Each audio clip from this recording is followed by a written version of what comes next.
प्रिय विद्यार्थियों, class 10th की केमिस्ट्री के 4th chapter carbon and its compound की डिमांड आप लोगों की बहुत देर से चल रही थी।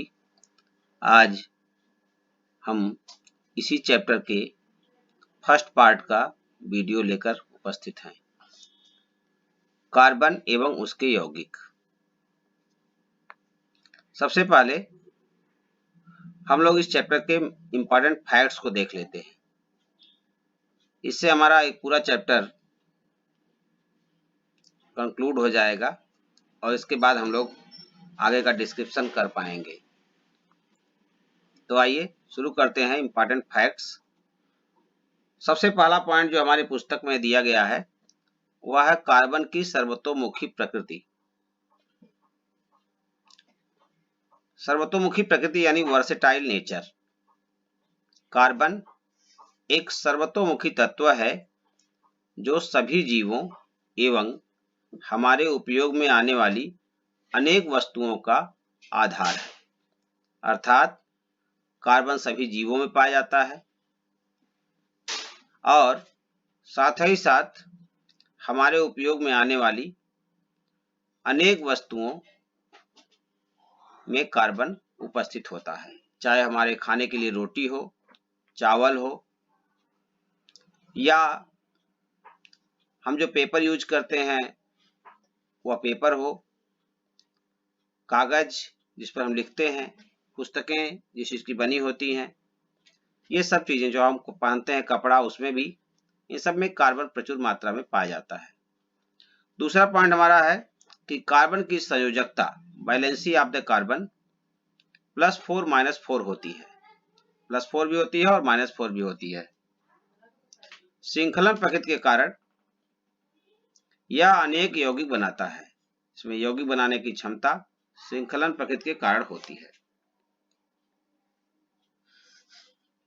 श्रृंखलन का अर्थ है चेन फॉर्मेशन। तीसरा पॉइंट है कार्बन स्वयं के या दूसरे तत्वों जैसे hydrogen, oxygen, sulphur, nitrogen, chlorine आदि के साथ सहसंयोजक बंध बनाता है, यानी कोवैलेंट बॉन्ड बनाता है। कोवैलेंट बॉन्ड का अर्थ है यदि मान लीजिए कार्बन किसी दूसरे कार्बन से क्रिया करता है तो एक इलेक्ट्रॉन एक दूसरे का शेयर करता है। एक इलेक्ट्रॉन उस कार्बन को देगा, एक इलेक्ट्रॉन लेगा, अथवा 2 इलेक्ट्रॉन देगा, 2 इलेक्ट्रॉन लेगा, अथवा 3 इलेक्ट्रॉन दे सकता है, 3 इलेक्ट्रॉन ले सकता है। कार्बन और हाइड्रोजन अगर शेयर करते हैं तो कार्बन अपना अगर एक इलेक्ट्रॉन हाइड्रोजन को देता है तो एक इलेक्ट्रॉन हाइड्रोजन से लेगा। इस प्रकार लेने और देने दोनों ही क्रियाओं से बनने वाले बंध को कोवैलेंट बॉन्ड कहते हैं। इस प्रकार कार्बन एक सहसंयोजक बंध बनाने वाला तत्व है।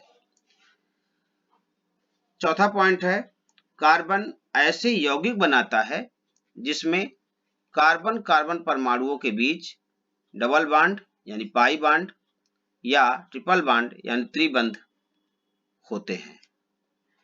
यानी कार्बन कार्बन परमाणुओं के बीच एकल बंध भी बनता है, द्विबंध भी बनता है और त्रिबंध भी बनता है। इसी कारण तो कार्बनिक यौगिकों की संख्या 30 लाख से अधिक है।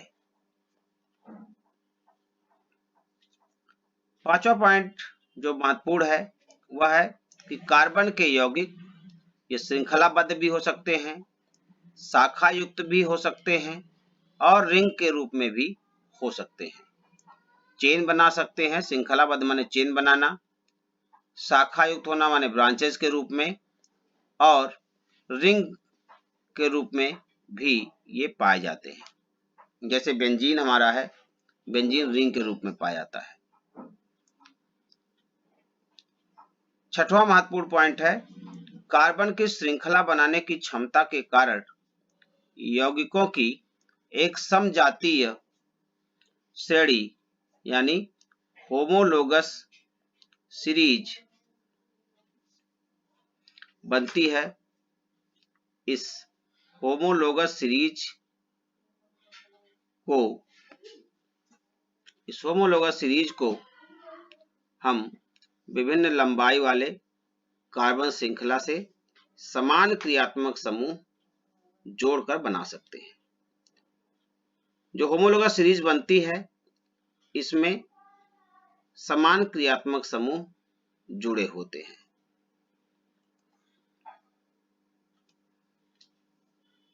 अगला पॉइंट हमारा है कार्बन तथा उसके यौगिक हमारे ईंधन के प्रमुख स्रोत हैं।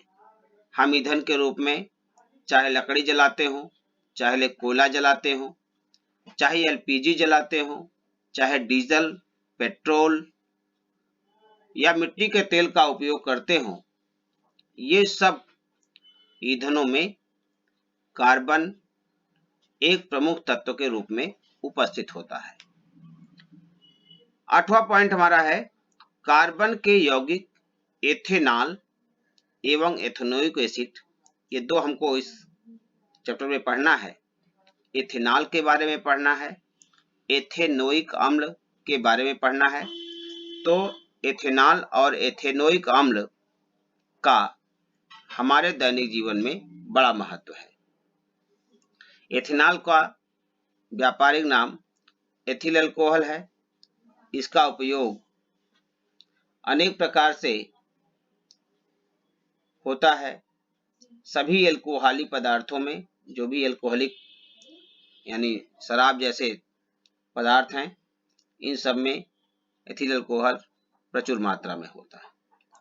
एथेनोइक अम्ल का व्यापारिक नाम है एसिटिक अम्ल, इसको सिरका भी कहते हैं। कृत्रिम रूप से जो सिरका बनाया जाता है, जिसका उपयोग आप चाउमीन बनाने में करते हैं, वो एसिटिक अम्ल एथेनोइक अम्ल है, जिसका फार्मूला है CH3COOH। इस प्रकार से हमने दो प्रमुख यौगिकों का नाम बताया और उसके महत्वपूर्ण उपयोग भी आपको बताए हैं। पॉइंट नंबर 9 हमारा है एल्कोहल, एल्डिहाइड, कीटोन, हैलोजन एवं कार्बोक्सिलिक अम्ल। नामों को ध्यान से सुने। एल्कोहल, एल्डिहाइड, कीटोन, हैलोजन एवं कार्बोक्सिलिक अम्ल जैसे समूह कार्बनिक यौगिकों को अभिलाक्षणिक गुण प्रदान करते हैं। यानी ये ग्रुप, जब हम कार्बनिक यौगिकों का नामकरण करेंगे तो इनके नाम आ जाएंगे उसमें। इनके कारण से कार्बनिक यौगिकों का अपना एक विशेष गुण, विशेष रासायनिक गुण हो जाता है। इसको हम अभिलाक्षणिक गुण कहते हैं। 10वां पॉइंट हमारा है साबुन एवं अपमार्जक। इसको भी हमको इसी चैप्टर में पढ़ना है। साबुन, सौंफ एवं अपमार्जक यानी डिटर्जेंट की प्रक्रिया अणुओं में जल रागी तथा जल विरागी दोनों समूहों में उपस्थिति पर आधारित है। इसकी मदद से तैलीय मैल यानी जितने प्रकार की गंदगी होती है कपड़ों की, का पायस बनता है और बाहर निकलता है। साबुन का प्रयोग हम सभी शरीर धोने के लिए और डिटर्जेंट का प्रयोग कपड़े धोने के लिए प्रयोग में लेते हैं। थोड़ा थोड़ा सा हम लोग आगे पढ़ते रहेंगे। हमारा अगला जो टॉपिक लिया हमने, पॉइंट्स लिया है, वह है कार्बनिक यौगिक सामान्यतः दो प्रकार की रासायनिक अभिक्रियाएं करते हैं। एक है एडिशन रिएक्शन, जिसे हम संयोजन अभिक्रिया कहते हैं। दूसरा है डिस्प्लेसमेंट रिएक्शन, जिसको हम प्रतिस्थापन अभिक्रिया कहते हैं। तो ये दो प्रकार की रासायनिक अभिक्रियाएं कार्बनिक यौगिक करते हैं और इनके बारे में भी हम लोग पहले चैप्टर में भी पढ़ चुके हैं। लेकिन पहले चैप्टर में हमने हो सकता है अकार्बनिक यौगिकों का रिएक्शन लिया हो, इसमें हमको कार्बनिक यौगिकों के बारे में ही पढ़ना है। अगला पॉइंट हमारा है मेथेन यानी CH4। ये पहला हाइड्रोकार्बन है। हाइड्रोकार्बन अर्थात कार्बन और हाइड्रोजन से मिलकर बने तत्व। अभी परिभाषा के रूप में हम आगे पढ़ेंगे इसको। अगला पॉइंट हमारा है जैव शक्ति सिद्धांत। आपके बुक में जैव शक्ति सिद्धांत की बड़ी अच्छी व्याख्या की गई है। प्राचीन काल में जब किसी को पता नहीं था कि कार्बनिक यौगिक कहाँ पाए जाते हैं, तब पहला सिद्धांत जे बर्जीलियस नाम के वैज्ञानिक ने 1815 ईस्वी में प्रस्तुत किया और उन्होंने बताया कि कार्बन सभी जीवधारियों के शरीर में पाया जाता है, चाहे जंतु हो अथवा पौधे, इन्हीं में कार्बन पाया जाता है और जीवधारियों में पाए जाने के कारण ही इस सिद्धांत को जैव शक्ति सिद्धांत कहा गया और कहा गया कि ये जीवधारियों में कार्बन पाया जाता है और जीवधारियों के जीवन का एक तरह से आधार रचना भी बनाता है। इसी कारण से इस सिद्धांत को जैव शक्ति सिद्धांत कहा गया। बाद में सन 1828 ईस्वी में अर्थात 13 वर्ष बाद जर्मनी के एक रसायनज्ञ हुए जिनका नाम था होलर, और इन्होंने प्रयोगशाला में अमोनियम साइनेट NH4CnO नामक एक अकार्बनिक यौगिक को गर्म किया और इसको गर्म करके यूरिया प्राप्त किया, जिसका फार्मूला है NH2CO NH2। इसको NH2 ट्वाइस CO के रूप में भी लिख सकते हैं हम। तो ये यूरिया प्राप्त किया इन्होंने। यह एक कार्बनिक यौगिक था और प्रयोगशाला में प्राप्त होने वाला प्रथम कार्बनिक यौगिक भी यूरिया ही है। ये को हम याद कर लें, ऑब्जेक्टिव क्वेश्चन आ सकता है कि प्रयोगशाला में प्रथम कार्बनिक यौगिक कौन सा प्राप्त किया गया, तो उसका नाम यूरिया होगा। अभी तक हम महत्वपूर्ण बिंदुओं की चर्चा कर रहे थे, यद्यपि और भी बहुत सारे महत्वपूर्ण बिंदु इसमें हैं, परंतु कुछ हमने सेलेक्ट किया।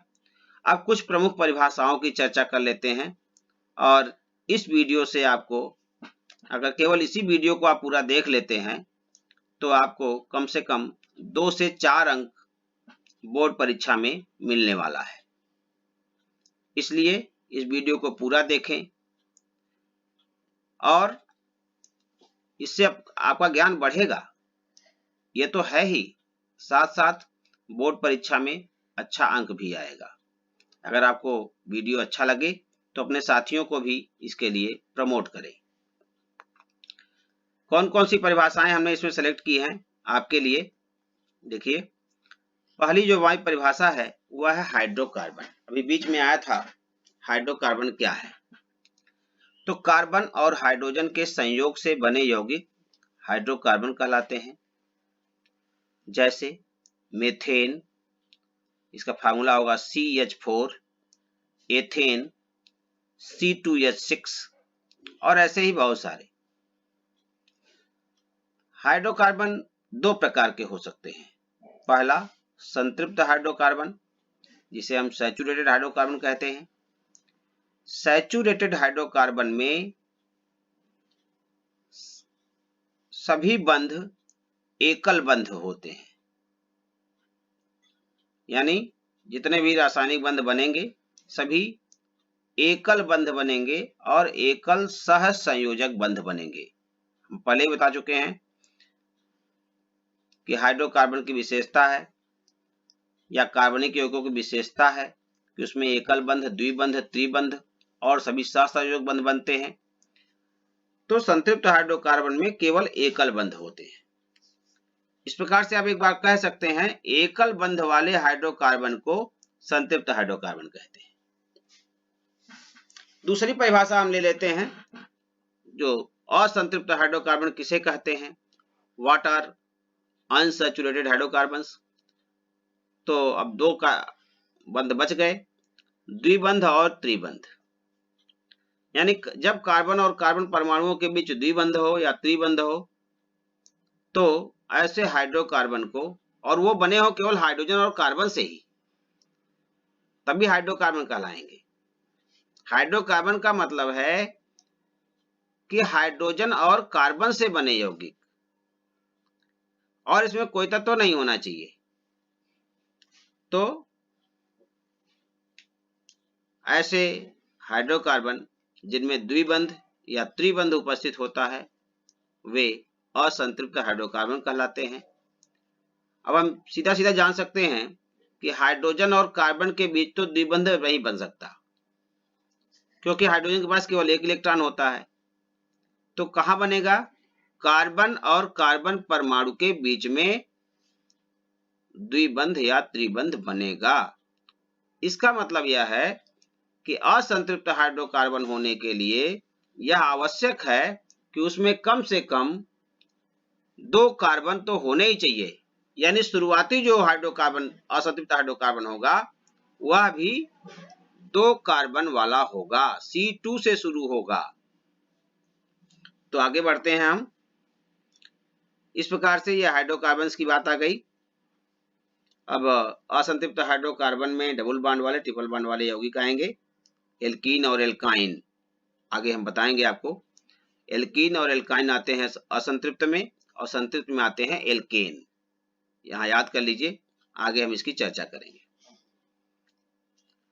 दूसरी परिभाषा जो हमने आपके लिए लिया है वह है एलोट्रॉप्स ऑफ कार्बन, कार्बन के अपर रूप। हम जो परिभाषा दे रहे हैं वह केवल अपर रूप की परिभाषा है। जब प्रकृति में कोई तत्व विभिन्न रूपों में इस प्रकार पाया जाता है कि उनके भौतिक गुण भिन्न भिन्न हो परंतु रासायनिक गुण समान हो, तो इन रूपों को उस तत्व का अपर रूप कहते हैं। भौतिक गुण भिन्न भिन्न हो, रासायनिक गुण समान हो। ध्यान रखेंगे, भौतिक गुण भिन्न भिन्न हो, रासायनिक गुण समान हो। रासायनिक गुण कब समान होंगे? जब एक ही प्रकार के तत्व से मिलकर बना होगा तभी रासायनिक गुण समान होंगे। एग्जाम्पल्स के तौर पर बहुत सारे एग्जाम्पल्स हैं। हीरा, ग्रेफाइट, पत्थर कोयला, काजल, लकड़ी का कोयला, fullerene, bone black, lamp black आदि। बोन ब्लैक हड्डियों के जलने से जो कालिख बनती है वो बोन ब्लैक कहलाती है। दीपक को जलाने से जो कालिख निकलती है वो लैंप ब्लैक कहलाती है। पहले लालटेन जलता था तो उसमें ऊपर की ओर कालिख इकट्ठी हो जाती थी, उसको लैंप ब्लैक कहते थे। दीप काजल भी कार्बन का एक अपर रूप है। अभी जितने भी पदार्थ आपको दिखाई दे रहे हैं ये सब इनकी संरचना की दृष्टि से ये 2 प्रकार के होते हैं, क्रिस्टलीय रूप में और अक्रिस्टलीय रूप में। कुछ पदार्थ ऐसे हैं जो क्रिस्टलाइन होते हैं, जैसे हीरा है, ग्रेफाइट है, ये क्रिस्टलाइन होते हैं। फुलरीन है, ये क्रिस्टलीय फॉर्म में है। बाकी सब अक्रिस्टलीय रूप में होता है। इसकी चर्चा भी हम अभी आगे पाठ में करेंगे। उपरोक्त दोनों ही हमने आपको बता दिया, दोनों ही प्रकार जो क्रिस्टलीय और अक्रिस्टलीय प्रकार हैं, ये दोनों ही प्रकार से कार्बन पाया जाता है।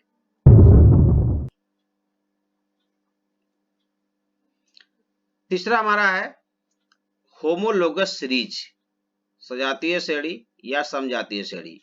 इन परिभाषाओं में से एक बोर्ड परीक्षा में आने वाला है। कार्बनिक यौगिकों की ऐसी श्रेणी जिसमें कार्बनिक यौगिकों को अणुभार के बढ़ते हुए क्रम में रखा गया हो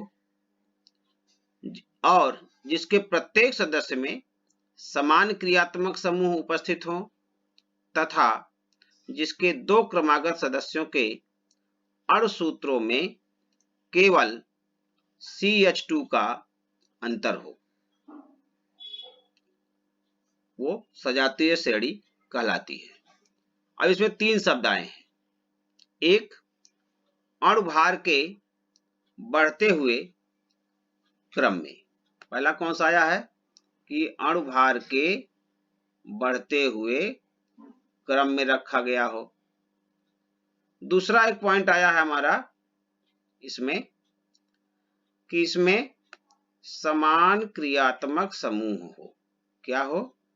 समान क्रियात्मक समूह हो। और तीसरा जो इसमें पॉइंट आया है वह है इसमें केवल CH2 का अंतर हो, यानी दो क्रमागत सदस्यों के बीच CH2 का अंतर हो। ये 3 पॉइंट महत्वपूर्ण है इसमें। एक तो अणुभार के बढ़ते हुए क्रम में रखे गए हों, दूसरा उसमें क्रियात्मक समूह जो है वो समान हो, और तीसरा है CH2 का अंतर हो। अब इसमें समान क्रियात्मक समूह की जो बात आती है, तो क्रियात्मक समूह क्या होते हैं इसको हम आगे की ओर पढ़ेंगे, इसमें आगे है। इसके उदाहरण क्या क्या होंगे, कुछ उदाहरण ले लेते हैं। एल्कोहल की सजातीय श्रेणी CH3OH, C2H5OH, C3H7OH, C4H9OH, ये बढ़ते हुए क्रम में रखी गई एल्कोहल की सजातीय श्रेणी है। देखिए CH3OH में 1 कार्बन 4 हाइड्रोजन है, C2H5OH में 2 कार्बन 6 हाइड्रोजन है, 2 का अंतर आ गया, कार्बन में 1 का अंतर, हाइड्रोजन में 2 का अंतर आ गया। C3H7OH में 3 कार्बन और 8 हाइड्रोजन है, यहाँ भी 2 का अंतर आ रहा है। इस प्रकार से 1 कार्बन और 2 हाइड्रोजन यानी CH2 का अंतर होना चाहिए। इसमें OH ग्रुप जो है वो एल्कोहल ग्रुप है। इसी प्रकार से एल्डिहाइड की सजातीय श्रेणी की बात करेंगे तो CHO ग्रुप एल्डिहाइड ग्रुप का प्रदर्शन करता है। इसमें HCHO यानी फॉर्मेल्डिहाइड, CH3CHO यानी एसिटल्डिहाइड, इसी प्रकार से C2H5CHO प्रोपेनल्डिहाइड और C3H7CHO यानी ब्यूटिल एल्डिहाइड। इस प्रकार से 4 प्रकार के एल्डिहाइड की बात हम यहाँ कर रहे हैं, प्रत्येक में CH2 का अंतर है। सभी में क्रियात्मक समूह समान है, सभी में CH2 का अंतर है, सभी में बढ़ते हुए परमाणु भार दिखाई दे रहे हैं। ये तीनों पॉइंट दोनों ही उदाहरणों में है। ऐसे ही और भी तमाम सजातीय श्रेणियां आपको मिल जाएंगी।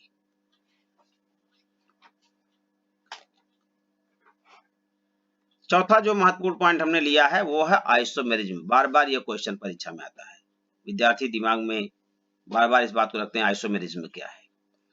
ऐसे कार्बनिक यौगिक जिनके अणुसूत्र समान हो परंतु संरचना सूत्र भिन्न भिन्न हो, अणुसूत्र समान हो परंतु संरचना सूत्र भिन्न भिन्न हो, उन्हें समावयवी यौगिक कहते हैं। और यौगिकों के इस गुण को समावयवता यानी आइसोमेरिज्म कहते हैं। अब क्या पढ़ा आपने, अणुसूत्र समान हो और संरचना सूत्र भिन्न भिन्न हो। 2 सूत्र आए हैं, अणुसूत्र और संरचना सूत्र। आइए एग्जाम्पल की ओर चलते हैं। C2H6O एक पदार्थ का अणुसूत्र है। कौन सा पदार्थ हुआ है, एथिल अल्कोहल और डाइमेथिल ईथर। इन दोनों का अणुसूत्र C2H6O है, लेकिन इनकी संरचना सूत्र है C2H5OH एथिल अल्कोहल का और CH3OCH3 ये डाइमेथिल ईथर का। C2H5OH में OH ग्रुप है यानी एल्कोहल ग्रुप है, अभी मैं पीछे आपको बताया था, और CH3OCH3 में O ग्रुप है जिसको एथॉक्सी ग्रुप कहते हैं या ईथर ग्रुप कहते हैं। इस प्रकार से दोनों का जो रासायनिक गुण होगा, रासायनिक अभिलक्षण होगा, वो भिन्न भिन्न होगा। एल्कोहल के रासायनिक गुण अलग होंगे, ईथर के रासायनिक गुण अलग होंगे, बट संरचना सूत्र दोनों का अलग अलग है और अणुसूत्र समान है। अणुसूत्र समान होने के कारण से ये C2H6O के समावयवी यौगिक कहलाते हैं।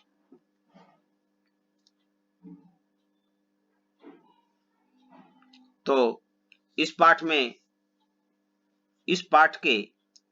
में केवल इतना ही।